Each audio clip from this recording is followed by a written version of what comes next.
আমি শুধু বলবো, যারা দায়িত্ব পেলেন তাদের বুঝতে হবে এই কাজে তারা যদি কোনো ভুল করেন তাহলে বাংলাদেশের ইতিহাসের জন্য ক্ষতি হবে। কারা আসছেন জানি না, আপনারা জানেন? একজনের কথা জানি, ডক্টর মোহাম্মদ ইউনূস। সারা বিশ্বব্যাপী সম্মানিত, খ্যাতিসম্পন্ন, অনেক যোগ্যতা আছে, অনেক সাফল্য আছে।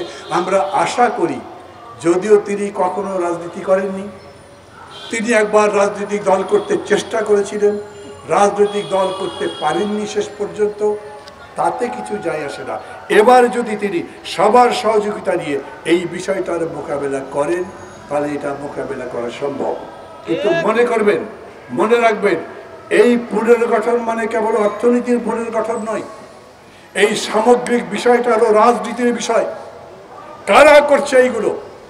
কারা সামরিক বাহিনীর মধ্যে উত্তেজনা সৃষ্টির চেষ্টা করে, কারা প্রশাসনের মধ্যে বিশৃঙ্খলার চেষ্টা করে, কারা রাতে রাতে ডাকাতি করে, কারা বিভিন্ন জায়গায় বিনা কারণে মানুষের বাড়িতে আগুন লাগিয়ে দেয়,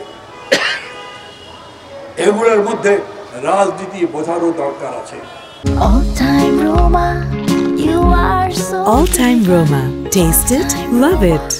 আমি নতুন যে সরকারি হবে তাদের জন্য সমস্ত রকম শুভেচ্ছা জানিয়ে বলতে চাই, আবার বলি, আপনাদের উপর নির্ভর করছে সেই সিঁড়ি তৈরি করবার দায়িত্ব, যেই সিঁড়ির উপরে পা দিয়ে এই দেশের জনগণ একটা সুন্দর বাংলাদেশ গড়বে, নতুন বাংলাদেশ গড়বে, একটা সুস্থ নির্বাচন করবে।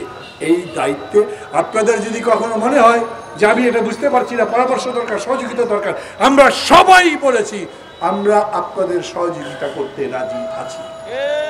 এটা বুঝে আপনারা নিজেদের কাজ করবেন এবং একসাথেই আমরা আগামী সেই স্বপ্নের বাংলাদেশ, যার জন্য আবু সাঈদ সহ শত শত মানুষ জীবন দিয়েছে, সেই রকম বাংলাদেশ আমরা করতে পারি।